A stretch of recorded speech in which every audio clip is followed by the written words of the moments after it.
우리 하나님의 말씀 보겠습니다. 하나님의 말씀은 사도행전 25장 1절부터 5절 말씀까지 교독합니다. 제가 먼저 1절 말씀 봉독합니다.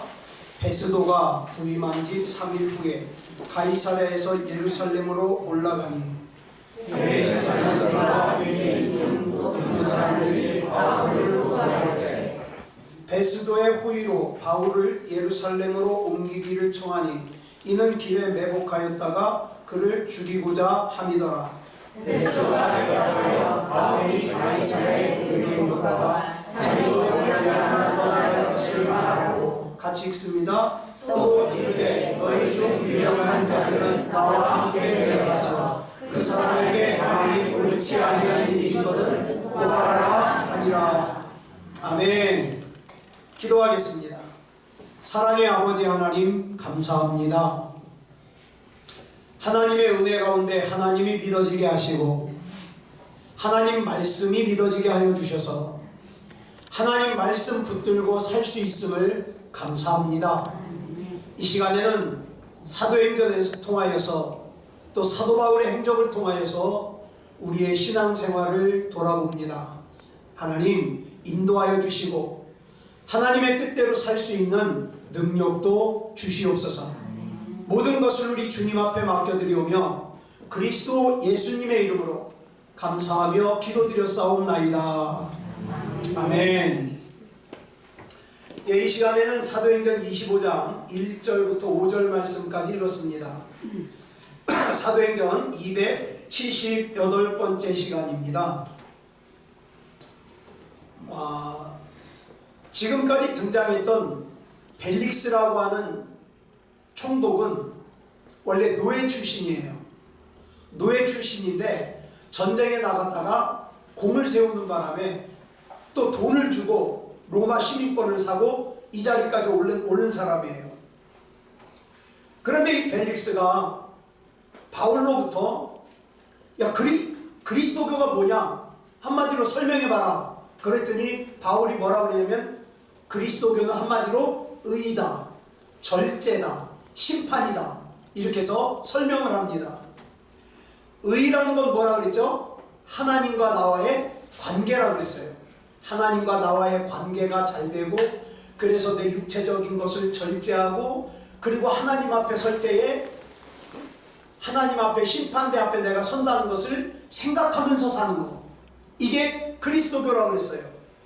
그랬더니 바울로부터 뇌물을 좀 얻으려고 불렀다가 설교 듣고 심판 얘기에 겁을 덜컥 먹고 다시 돌려보내죠. 결국 구원받을 수 있는 기회를 그렇게 버린 벨릭스는 로마 황제 네로에게 소환당해가지고 인생의 무대에서 불명예스럽게 퇴진하고 말았습니다. 그래 이 벨릭스 총독의 후임으로 온 신임 총독이 누구냐면 베스도라는 총독이에요. 그래 이 벨릭스가 베스도 총독에게 인수인계를 준비를 하다가 그동안 2년 동안 까먹고 있었어요. 바울을 갖다가 거기다가 가둬놓고 있는 걸 까먹고 있었어요. 그러다가 인수인계를 준비하다가 자기에게 뇌물을 바치지 않았다는 이유로 2년 동안이나 헤롯 궁에 구금되어 있는 바울을 생각하게 된 거예요. 그러면 당연히 어떻게 해야 돼요? 빨리 풀어줘야 되잖아요. 그런데 이 벨릭스는 바울에게 즉각 무죄를 선고해서 자기 임무가 끝나기 전에 바울에 대한 판결을 매듭지어야 되는데 이 참 잘못된 사람들은 결정을 해도 꼭 잘못된 쪽으로 해요. 자기가 떠나기 전에 도리어 유대인들에게 선심이라도 쓰듯이 그래도 그나마 헤롯 궁에서 바울이 2년 동안 자유로운 상태에서 구금되어 있었는데 다시 결박해서 감옥에다 가둬버려요. 그리고 이제 오늘 본문은 그 이후의 상황을 설명을 해주고 있어요. 본문 1절을 보겠습니다. 시작. 베스도가 부임한 지 3일 후에 가이사랴에서 예루살렘으로 올라가니 드디어 신임 총독 베스도가 유대의 12번째 총독으로 부임을 했습니다. 그런데 이 베스도라는 사람은 그 당시 기록을 보면은 벨릭스하고는 비교가 되지 않을 정도로 판단력도 빠르고 행정력, 지도력이 뛰어난 인물로 기록되어 있어요. 그는 가이사랴에 도착한 다음에 가장 먼저 예루살렘을 방문합니다. 자기 관할 지역에서 가장 중요한 곳이 예루살렘인 걸 아는 거죠. 본문에서 3일 후 그랬는데 이는 3일째 되는 날을 말해요. 그러니까 유대인의 계산법에 의하면 신임 총독 베스도가 가이사랴에서 도착한 날이 첫째 날, 그 다음 하루 쉬는 게 둘째 날, 그 다음 셋째 날 예루살렘으로 갔다는 거예요. 그러니까 하루만 쉬고 간 거예요. 여러분 이걸 알아야 돼요. 로마 제국의 수도인 로마에서 이 베스도가 임명을 받아서 가이사랴까지 오는데 거리가 얼마나 됐냐? 2240km예요. 요즘에는 빠르고 편리한 비행기나 기차가 있어서 뭐 이것쯤이야 그러겠지만 이 당시에는 2240km의 길을 가려면 당시에 그 도시 달려있는 범선으로 최소한 10일 이상을 가야 돼요. 로마에서 황제의 명령을 받은 신임 총독 베스도는 배를 타고 최소한 10일 이상 바다로 온 거예요. 그게 가이사랴에 도착한 거예요. 절대 편할 리가 없죠. 배멀미는 얼마나 또 나겠습니까? 하지만 가이사랴에 도착한 베스도는 이튿날 단 하루만 쉬고 곧장 가이사랴에서 104km나 떨어져 있는 예루살렘으로 현재 시차를 나서는 거예요. 이런 걸 보면 베스도라는 사람은 참 성실한 사람이라는 걸 알 수 있죠. 자, 본문 2절 보겠습니다. 시작. 대제사장들과 유대인 중 높은 사람들이 바울을 고소할세. 자, 베스도 총독이 예루살렘 현지를 시찰하는 주요 목적 가운데 하나는 뭐냐면 그 예루살렘의 유지들을 만나는 거예요. 왜냐하면 이 예루살렘의 유지들하고 만약에 마음이 맞지 않으면 자꾸 말썽이 일어나거든요. 그래서 유지들을 만나는 게 첫 번째 목적이에요. 근데 이 예루살렘의 유지들이 누구냐? 대제사장들, 산헤드린 공회의 의원들, 장로들, 그 당시 유대 사회를 움직이는 사람들이에요. 자, 이 예루살렘의 유지들, 즉 대제사장들, 그 다음에 산헤드린 공회 의원들이 베스도 총독을 만나자마자 기다렸다는 듯이 지금 2년이나 지났는데 또 바울을 고소합니다. 자, 본문 3절 보겠습니다. 시작. 베스도의 호의로 바울을 예루살렘으로 옮기기를 청하니 이는 길에 매복하였다가 그를 죽이고자 함이더라. 이 대제사장들과 장로들은 신임 총독 베스도에게 지금 가이사랴의 부리 중에 있는 바울을 이쪽 예루살렘으로 보내달라는 거예요. 여기서 재판할 수 있도록. 이렇게 한 원래 그 심중이랄까, 원래 이 사람들의 계략이 뭐냐면 그래가지고 바울이 오는 중에 중간에서 바울을 죽이려고 그러는 거예요.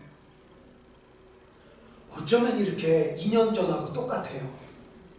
저는 이 성경을 읽으면서 참 사람은 바뀌기 힘들다.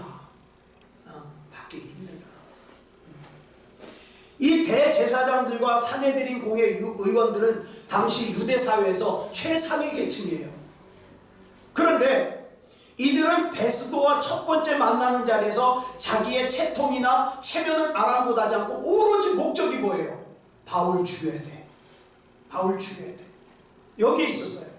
자, 본문 4절로 5절 보겠습니다. 시작. 베스도가 대답하여 바울이 가이사랴에 부류된 것과 자기도 멀지 않아 떠나갈 것을 말하고 또 이르되 너희 중 유력한 자들은 나와 함께 내려가서 그 사람에게 만일 옳지 아니한 일이 있거든 고발하라 하니라. 그러나 신임 총독 베스도는 그 바울을 암살하려고 하는 대제사장들과 그 다음에 산헤드린 공회 의원들의 그 속마음을 꿰뚫어 보기라도 한 듯이 바울을 갖다가 예루살렘으로 이송시켜달라고 하는 이 사람들의 요청을 정중하게 거절해요. 내가 곧 가이사랴로 갈 건데 너희들 그럼 같이 가서 거기 가서 재판하자 이거죠. 역시 이 신임 총독 베스도는 신중한 사람이에요. 그런데 아까도 말씀드렸습니다만 우리가 앞에서 살펴본 2년 전 사건이에요. 사도행전 23장과 24장의 복사판이 지금 있는 거예요.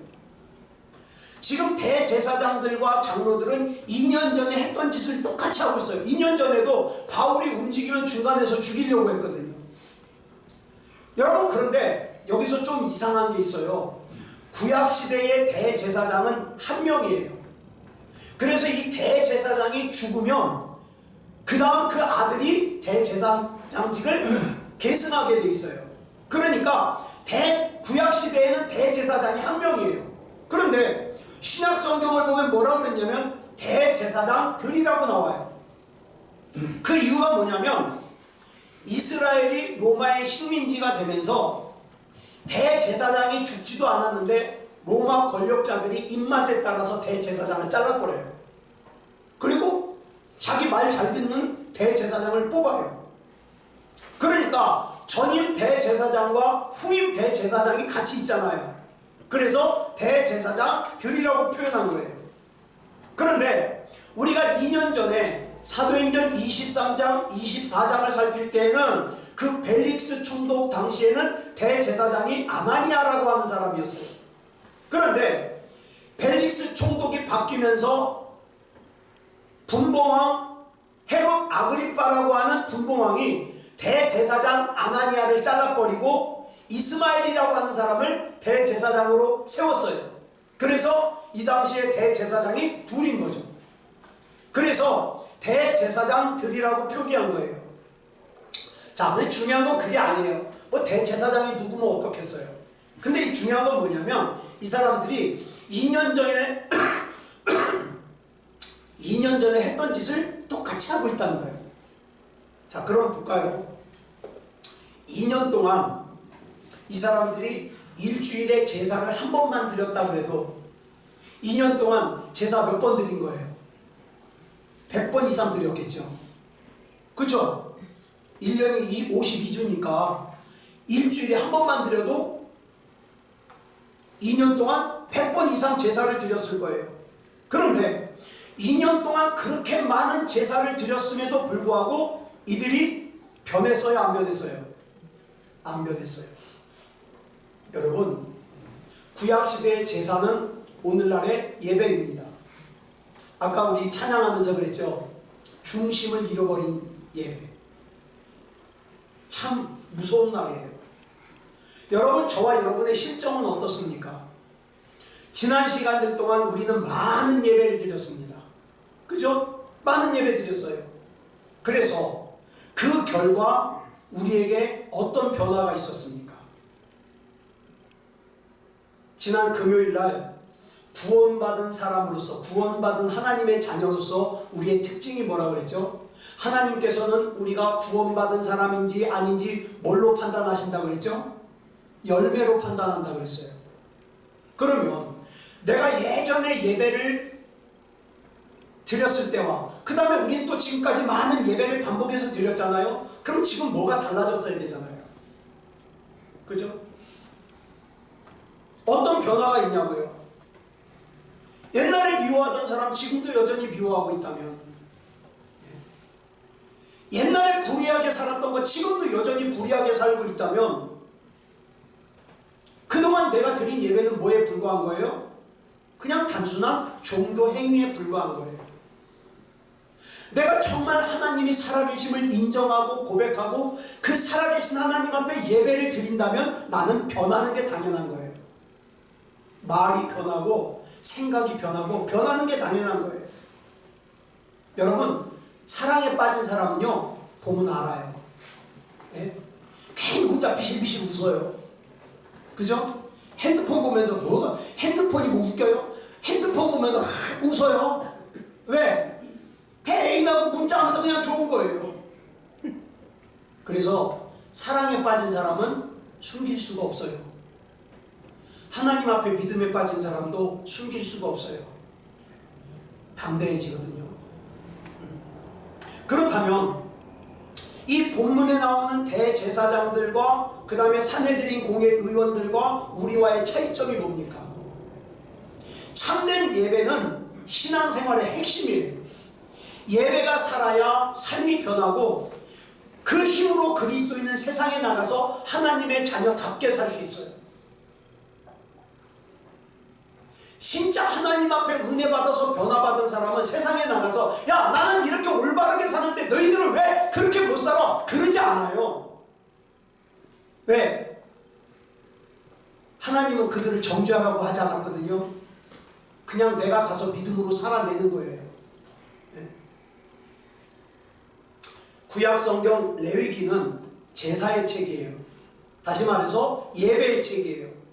예배의 형태와 방법은 구약 시대와 달라졌지만 그 제사의 정신과 오늘날 예배의 정신은 그대로 구현되어야 돼요. 여러분 예배에 나오시면서 야 오늘은 이창원 목사가 뭐라고 설교하나 한번 들어보자 그렇게 나오시면 안 돼요. 오늘은 성가대가 무슨 찬양을 할까? 궁금하네? 오늘은 찬양단이 뭘 찬양할까? 궁금하네? 들어보자. 그러고 나오면 안 돼요. 여러분 예배는요 철저하게 내가 죽는 시간이에요. 내 성품이 죽고 내 고집이 죽고 내 생각이 죽는 시간이에요. 나는 죽고 하나님이 살아야 돼요. 선포되는 하나님의 말씀 앞에서 나는 죽고 나를 온전히 죽은 상태에서 바쳐드리는, 전에 이런 말씀 드렸죠. 여러분 재물이 되려면 재물이 살아있으면 재물이 될 수 없어요. 재물은 반드시 죽어야 돼요.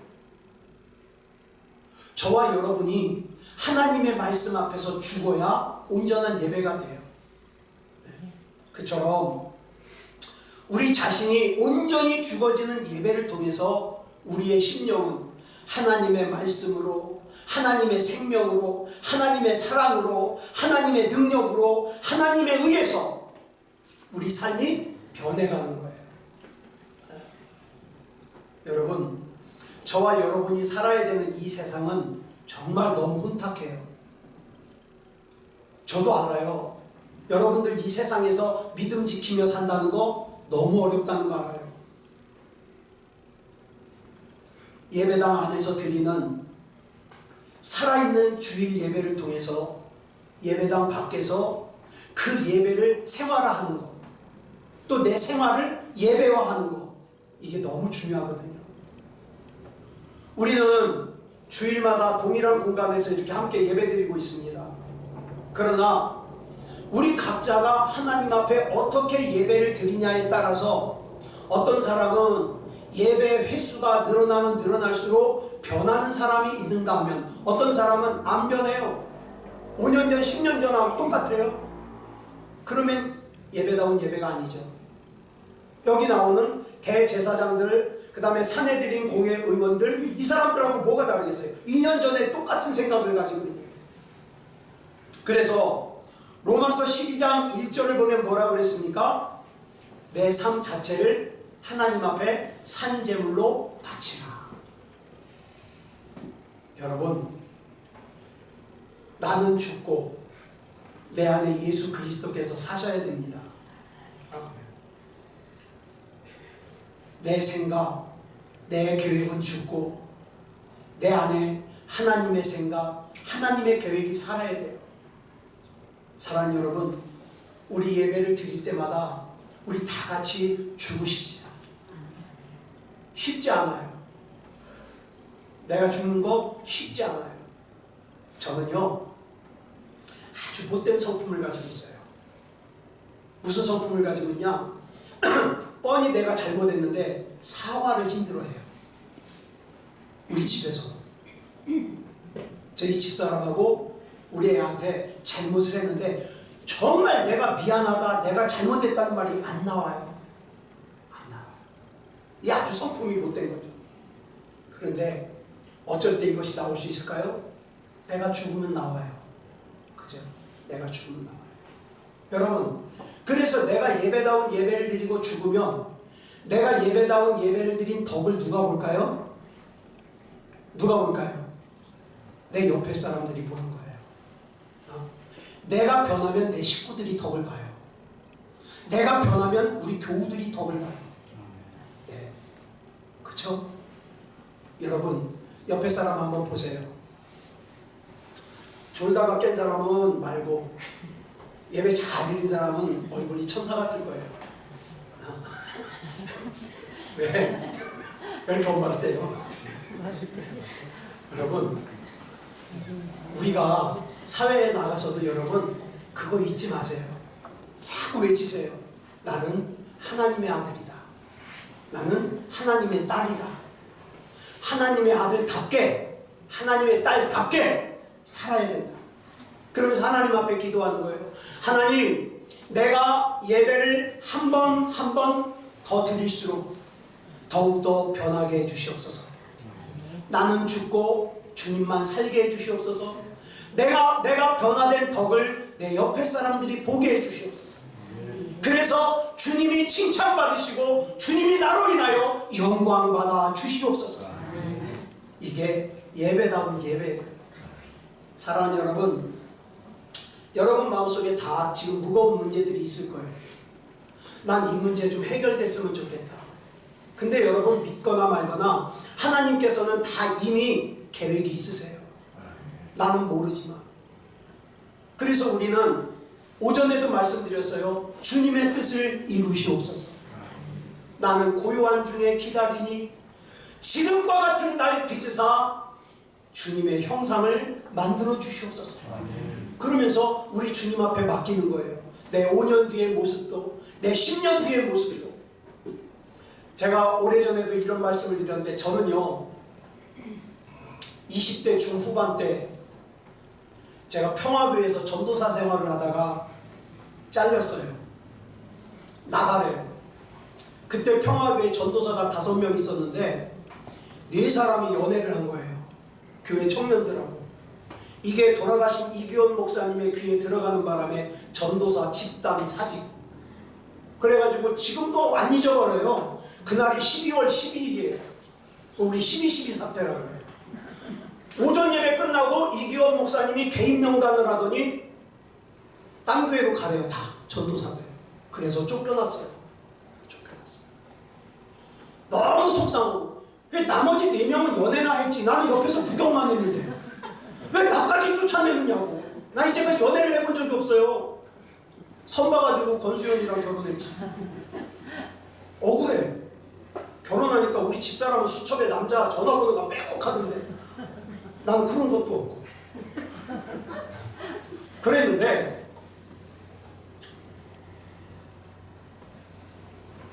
우리 동네에 가가지고요, 제가 참 그 12월 달에 교회에서 쫓겨나가지고 다른 교회로 갔더니, 여러분 우리 교단 전부에 소문이 어떻게 났는지 아세요? 이력서를 딱 갖고 갔더니 평화교회 전도사님이네, 연애하다 쫓겨났다며. 이게 소문이 다 나버린 거예요. 어디 얼굴을 들고 갈 수가 있어요. 그래서 내가 이놈의 전도사 안 한다고 들어오서, 그리고 나서 우리 집으로 들어갔어요. 저 일원동에. 그래가지고 거기서 그 동네 예배 시간마다 그 동네에 있는 교회를 한 군데 갔는데, 와, 그 동네에 교회 많대요. 81가 있어요. 81를 다 가봤어요 제가. 그랬는데 어느 지하교회를 딱 갔는데 이름이 감사교회예요. 목사님이 여자예요. 성도도 별로 많지도 않아요. 우리 한 3분의 2 정도 되나? 지하에다가 예배를 드리는데 그렇게 부러운 거예요. 하나님, 나도 이런 교회에서 목사하면서 설교할 수 있을까요? 근데 눈물이 팍 나는 거예요. 그런데 어느 순간에 보니까 여러분들하고 같이 이렇게 예배 드리고 있잖아요. 천국을 얘기하고 예배를 얘기하고. 그래서 저는 하나님의 계획, 하나님의 생각 다 모르지만 한 가지 분명한 거 있어요. 하나님은 다 계획이 있으시다. 하나님은 다 방법이 있으시다. 나는 뭐만 하면 된다? 지금 이 순간 내 믿음을 지키며 하나님을 신뢰하며 기도하면 된다. 여러분, 혹시 여러분 염려가 있고 걱정이 있고 두려움이 있더라도 두려워하지 마세요. 그건 이제 내 거 아니에요. 하나님 거예요. 왜? 나는 하나님께 맡겼잖아요. 그러니까 여러분, 우리는 이것만 신경 쓰면 돼요. 내가 오늘 예배를 한 번 더 드렸다? 그럼 나는 오늘 한 번 더 죽은 거예요. 네? 내 고집도 죽고 내 탐욕도 죽고 내 음란함도 죽고 내 욕심도 죽고 나 오늘도 한 번 더 죽은 거예요. 여러분, 죽은 사람과 안 죽은 사람은 같을 수가 없어요. 그래서 나는 죽고 내 안에 예수 그리스도께서 사시니 이 이후로 모든 것은 예수 그리스도께서 책임지신다.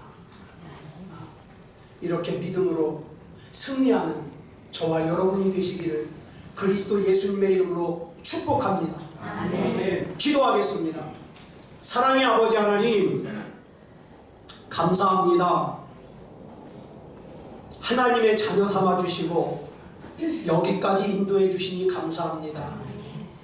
어쩔 때는 앞으로 어떻게 살아야 될지, 내 삶의, 내 앞으로의 삶이 어떻게 펼쳐질지 알 수가 없어서 두렵고 떨림으로 살 때가 많습니다. 그러나 주님, 예배를 통하여 나는 죽고 내 안에 주님이 사심으로 이제는 그 길을 계획하고 인도하는 것이 주님이 되시니 나는 염려하지 않고 믿음으로 살아가려고 합니다. 하나님, 하나님께서 책임져 주시옵소서. 나는 그저 하나님 앞에 믿음다운 믿음으로 예배다운 예배를 드리는 예배자가 되길 원합니다. 우리 하나님께서 한 주간 또 붙잡아 주시고 인도해 주시며 이번 주간에는 날씨가 많이 추워진다고 합니다. 하나님 건강 책임져 주시고 지금 전 세계를 두려움으로 몰아넣고 있는 신종 코로나에서도 하나님께서 지켜주시고 하나님의 성령의 불로 악한 세균 다 제거해 주셔서 강건할 수 있도록 인도하여 주시옵소서. 하나님의 자녀들 어느 곳에 있든지 하나님이 책임져 주시고 늘 앞장서서 인도해 주시옵소서.